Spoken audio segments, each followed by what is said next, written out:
төгс хүчит бурхан ингэж хэлсэн байдаг.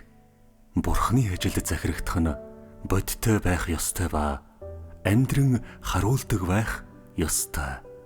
Өнгөцхөн төвшөнд захирагдах нь Бурханы сайшаалыг хүртэж чадахгүй бөгөөд өөрийнхөө зан чанарыг өөрчлөх гэж эрмэлзэхгүйгээр Бурханы үгийн өнгөц талуудыг дуулууртай дагах төдий байх нь Бурханы зүрх сэтгэлийн дагуу байж чадахгүй.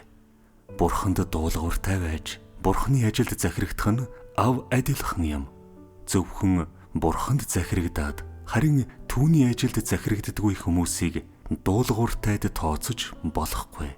Үннээсээ захирагддаггүй атлаа гаднаа зулгуйдан зусарддаг хүмүүсийг бүрч тооцож болохгүй. Бурханд үннээсээ захирагддаг хүмүүс бүгдээрээ ажлаас нь хүртэж Бурханы зан чанар болон ажлыг ойлгож чаддаг. Зөвхөн ийм л хүмүүс Бурханд үнэхээр захирагддаг. Ийм хүмүүс шинэ ажлаас шинэ мэдлэг олж авч мөн үүнээс шинэ өөрчлөлтийг туулж чаддаг. Зөвхөн ийм хүмүүсийг л Бурхан сайшаадаг. Ийм төрлийн хүн л төгс болгуулдаг нэгэн. Өөрийнхөө зан чанарыг өөрчилсөн нэгэн билээ. Бурханы сайшаадаг хүмүүс нь Бурханд түнчлэн түүний үг болон ажилд баяр таяа захирагддаг хүмүүс юм. Зөвхөн ийм төрлийн хүн л зөв. Ийм төрлийн хүн л Бурханыг чин сэтгэлээсээ хүсэж, Бурханыг чин сэтгэлээсээ эрж хайдаг. Амен. Бурханд талархъя. Энэ үгтэй холбогдуулан би Бурханд захирагдах талаарх туршлага ойлголтоо ярих гэсэн юм. Тийм. Энэ бүхэн 2016 оны 3 сард эхэлсэн юм. Хятадын коммунист намын баривчилгаа хавчилгаас зугтаж Бурханд чөлөөтэй итгэхийн тулд Хятадаас дүүрвсэн юм. Нэлээд хугацааны дараа чуулганы удирдагч Жан эгч над дээр ирээд усалгааны үүргийг чи хариуцмаар байна уу гэж асуулаа. Сонсоод л би баяртайгаар тэгвэл сайхан байхсан. Би ах эгч нартаа үннийг ойлгож үнэн зам дээр суурай тавихад тусалвал сайн үйлс шүү дээ гэсэн юм. Таньдаг ах эгч нар маань усалгааны үүрэг гүйцэтгэж байгааг мэдвэл намайг биширч хөндлөндөө. Энэ ажил намайг сайхан харагдуулна.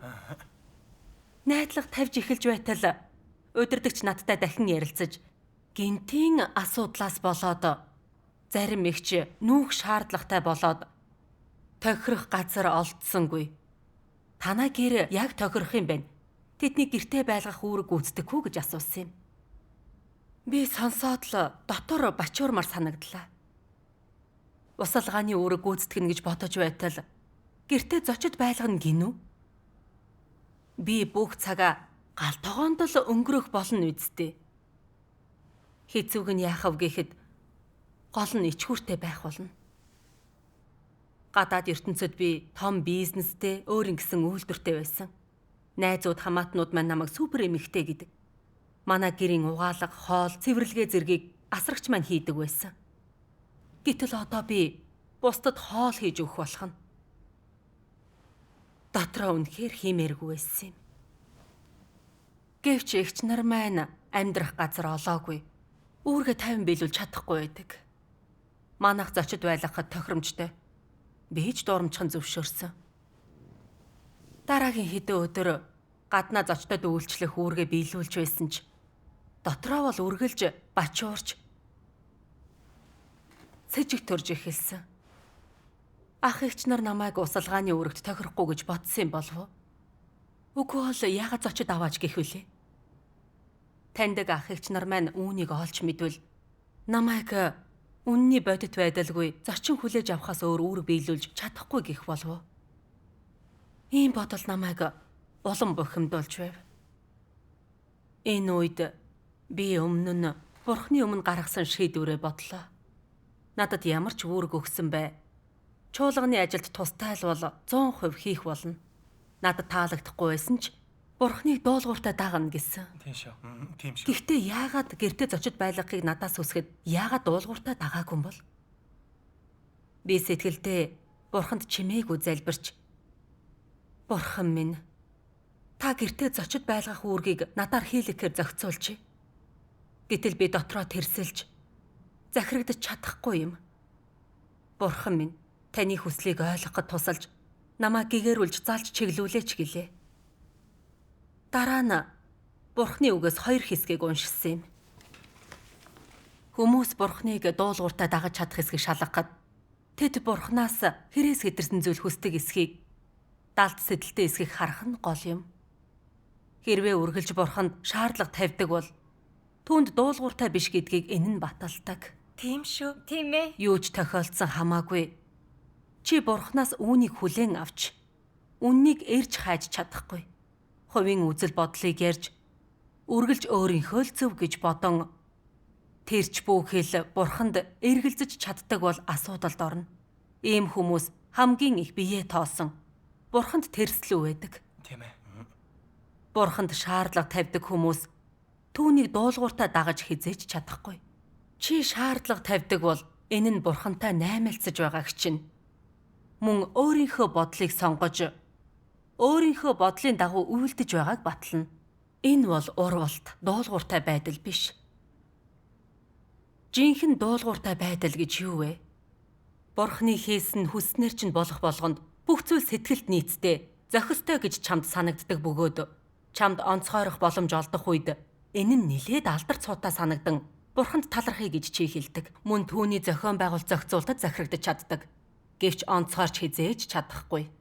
Хинч хизээж чамайг үнэлэхгүй. Ердийн газар руу томилох болгонд чи аз жаргалтай байхаа болж захирагдахад хэцүү байдаг. Нөхцөл байдал таатай байхад захирагдана гэдэг ихэвчлэн амархан байдаг. Харин юм хүсснээр чинь болохгүй сэтгэлийг чинь шархлуулж чамайг сул дорой болгож, биеийг чинь зовоож, нэр хүндийг чинь унгаж, нэрлэхүү зам бардамлыг чинь хангаж чадахгүй. Сэтгэлийг чинь шаналгах сөрөг орчин нөхцөлдөж бас захирагдаж чаддаг бол чи үнэхээр биеийн хэмжээтэй юм. Амен.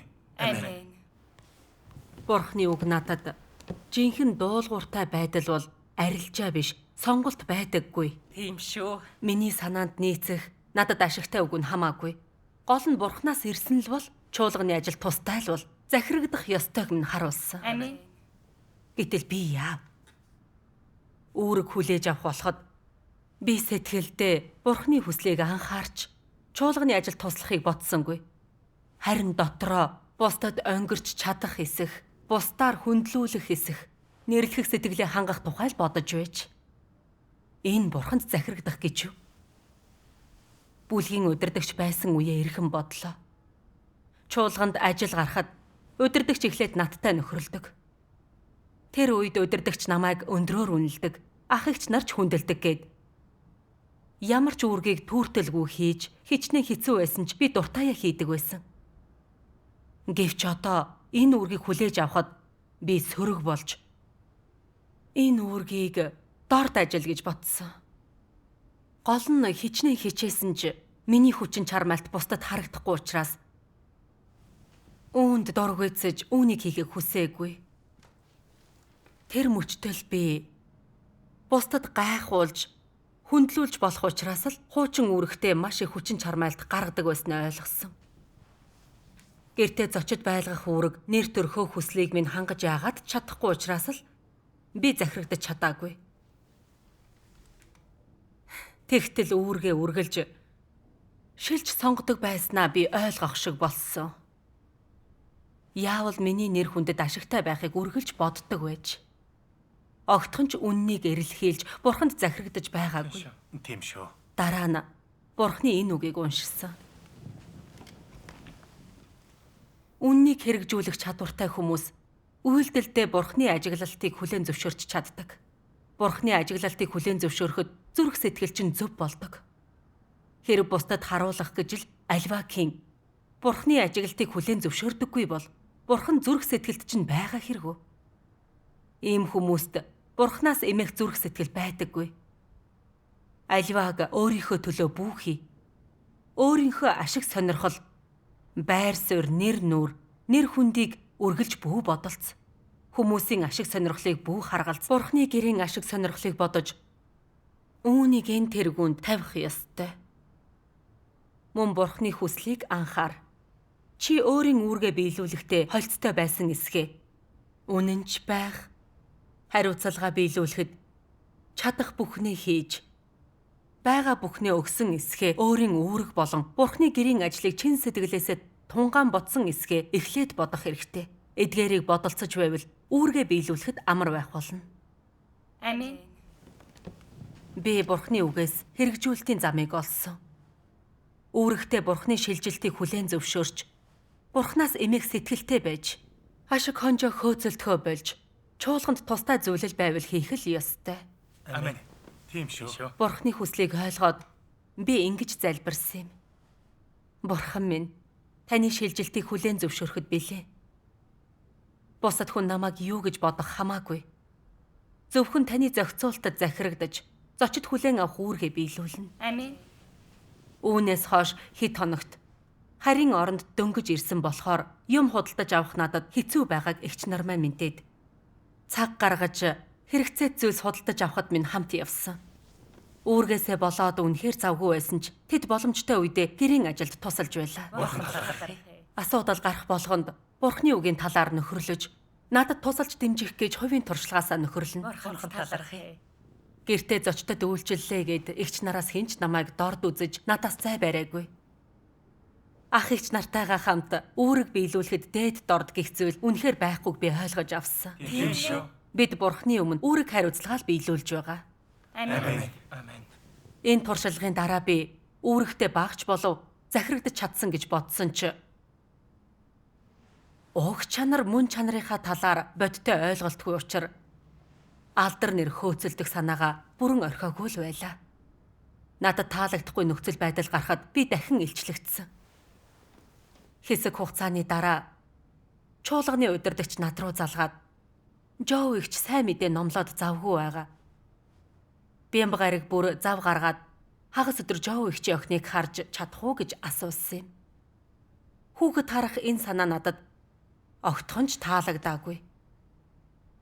Бизнес хийгээ завгүй байсан учраас өөрийнхөө хүүхдүүдийг ч харж байгаагүй. Бусдын хүүхдийг харвал би яг хүүхэд асрагч шиг болно. Намайг таньдаг ах эгч нар мэдвэл юу гэх бол яаж харах вэ? Би хүний нүр яаж харнаа? Гэвч би Жоо өгчөд тохиолдсон бэрхшээлийг бодож үзээд туслахгүй бол гимшин гэдгээ мэдэж байсан. Нилээд бодож байгаад би зөвшөөрсөн. Бямб гаригийн үдээс хойш би Жоо өгчийн гэрт очиод орой болтол арай гэж тессэн ч хүүхэд нь гинэт бархиран уйлж ээжигээ дуудаж эхлэхэд ерөөсөө тайвшруулж чадаагүй. Би охинд өгч баярлуулах амттан хайн ийш тийш гүйж үлгэр ярьж өгч хүүхэлдэйн кино тавьж өгөөд эцэст нь охин уйлхаа болсон юм. Би гэрээс нь гараад харихаар алхахтаа бодсон юм. Хүүхэд харагч үнэхээр хэцүү юм. Ядаргаатай мөртөө хинч тоодоггүй ажил гэж бодлоо. Бодох тусам улам цөхөрч байсан юм. Гэртээ харсны дараа эгч нар үүргээсээ олж авсан туршлага шагналаа баяртайгаар ярилцаж байгааг хараад тэдэнд атаархаж бухимдах сэтгэл төрсөн. Тэгээд дотроо би хизээ эгч нар шигээ усалгааны үүрэг биелүүлэх бол одоо хийж байгаа үүрэгтээ би нэг бол тогоо шанаг цэвэрлэж эсвэл жаахан хүүхэд харна. Ямар үннийг олж авч чадах юм бэ? Үнний бодит байдалгүй болохоор хар бор ажиллал хийж чадна гэж хүмүүс намайг хэлэх болов уу гэж бодогдсон. Ингэж бодохоор сэтгэлдээ улам гонсойсон. Тэр шөнө цором хийж чадахгүй орондоо хөрвөөж байсан тул Бурхны өмнө очиж залбирсан юм. Бурхан минь, миний сэтгэл их гонсойж байна. Би бусдаас онцгойч хүндлэгдэх үүрэг биелүүлэхийг хүсдэг. Бурхан минь, ийм зүйл таны хүсэлтэд нийцэхгүйг мэдэж байгаа ч захирагдахад үнэхээр хэцүү байна. Бурхан минь, намайг удирдан чиглүүлж хөтлөөч. Энэ буруу байдлыг орхиж өөрийгөө мэдхэд минь туслаач гэсэн юм. Тэгээд би Бурхны үгийн хэсгээс уншлаа.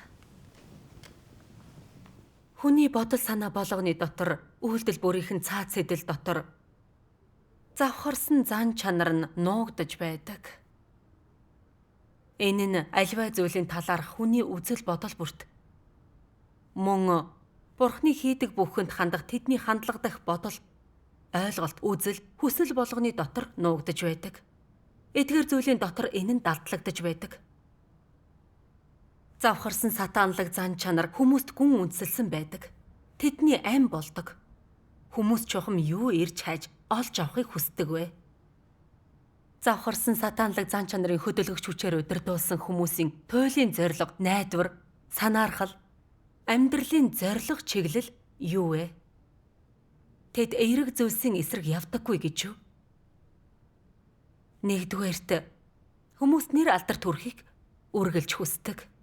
Агуу алдар нэр хүнд олж өвөг дээдсээ алдаршуулах нь эерэг зүйл мөн гэж юу? Эдгээр нь эерэг зүйлстэй огтхон ч нийцдэггүй. Түүнчлэн хүн төрлөختний хувь заяаг Бурхан ноёрхдаг гэсэн хуульд харшилдаг. Яагаад ингэж хэлж байна вэ? Бурхан ямар хүнийг хүсдэг вэ?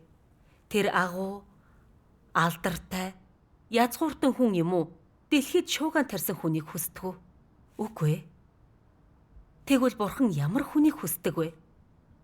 Шаардлага хангасан, Бурханы бүтээл байхаар ирж хайдаг. Бүтээлийн үүргээ биелүүлж, байр сууриа хадгалж чаддаг уул суурьтай хүнийг тэр хүсдэг. Тэгвэл завхарсан сатаанлаг зан чанар хүмүүст юу авчирдаг вэ? Бурханы эсэргүүцэл. Бурханыг эсэргүүцснээс юу үүддэг вэ? Шаналл. Шаналл төдийхөн биш. Тэр бол суурил. Нүдний өмнөх шаналл, сөрөг байдал, сул дорой, эсэргүүцэл гомдол. Ямар үр дүн авчрах вэ? Мөхлөл авчирна. Энэ шалихгүй асуудал биш. Тоглоом наадамч биш. Амен. Бурханы шүүлт илчиллийг уншаад надад маш ичгүүртэй санагдсан. Тэгээд өөрийгөө эргэцүүлж эхэлсэн. Бурханы зохицуулсан нөхцөл байдалд яагаад захирагдаж чаддгүй юм бэ? Чухал биш санагдах үүргийг яагаад хийхийг хүсдэггүй юм бэ? Ийм юм хийхээр бусад хүмүүс намайг дорд үзэн басамжлах юм шиг санагддаг. Бусдын өмнө бардан байж чадахгүй. Хүндэж хэрэггүй санагддаг. Бусдаас онцгорч чадах, хүндлэлийг хүлээж чадах, чухал үүргийг л биелүүлэх үн цэнтэй санагддаг. Би өөрийн энэ бодлыг эргцүүлж бодоод алдар нэр олох хүсэлдээ хөтлөгцөөр яваагаа мэдсэн.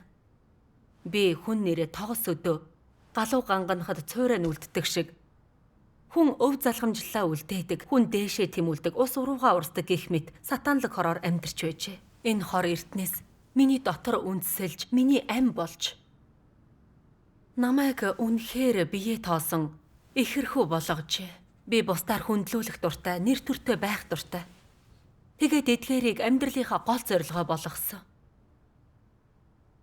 Одоо бодоход дэлхий дээрх хүмүүсийн хөөцөлддөг зорилготой ижил байж. Тийм шүү. Тийм ээ. Үнэхээр тийм. Бурханд итгэж эхлэхээс өмнө би их өрсөлдөх дуртай байсан. Өөрийн гэгээнээс үчийн бүрий хүртэл үйлдвэрээ сайн ажилуулахын тулд ядартлаа ажилдаг байсан. Төрлөх хоттой очих болгонд найзууд, хамаатнууд маань надтай дотноор мэдчилж супер эмэгтэй гэж магтахаар нэрлэхүү сэтгэл минь хандаг учраас ямар ч төлөөс төлөхөд бэлэн байсан. Бурханд итгэдэг болоод би энэ үзэл бодлоор амьдарч нэр хүнд байр суурийн төлөө үүргээ биелүүлэхдээ ашиг алдагдал санаа зовж бусдаар хүндлүүлэх байр суурьнд байхдаа баяр хөөртэй байж байр суурьгүйгээр онцгорч чадахгүй болохоор би баяр хөөргүй сөрөг болж Бурхныг эсэргүүцэж Бурхны зохицуулсан нөхцөл байдлыг эсэргүүцэж байжээ. Бодох тусмал энэ бүх сатаанлаг хор надад шаналлал авчирч Тийм шүү. өөрийн ирэхгүй Бурхны эсрэг тэрсэлж эсэргүүцэд хүргэдгийг ухаарсан. Би ийм зүйлээр хөөцөлцөөр байвал Бурхны жигшлийг гарцаагүй төрүүлж таягдан хаягдах байлаа. Тийм шүү. Үнэхээр тийм. Бодох тусам дагаж буй замаасаа улам их хайж Бурхны өмнө очин залбирч гимшгээр яарсан. Нэр төр байр суурь хөөцөлдөж, бусдаар хүндлүүлэхийг хүсэхгүй. Бурхны үгтэй нийцдэг, жинхэнэ бүтээл байхаар тэмүүлэхийг хүссэн. Амен. Бурхан талархъя. Залбирсныхаа дараа миний зүрх сэтгэл тайвширсан. Маргааш нь сүнслэг үйл ажиллагааны үеэр би Бурхны энэ үгийг уншсан. Чи Бурханд итгэж, Бурхныг дагдаг учраас зүрх сэтгэлдээ Бурхныг хайрлах ёстой. Чи өөрийнхөө ялзарсан зан чанарыг орхиж, Бурхны хүслийг хангалуун байлгахаар ирж хайж, Бурхны бүтээлийн үүргээ биелүүлэх ёстой. Чи Бурханд итгэж, Бурхныг дагдаг тул бүх зүйлийг түүнд өргөх ёстой. Хувийн сонголт хийж шаардлага тавих ёсгүй.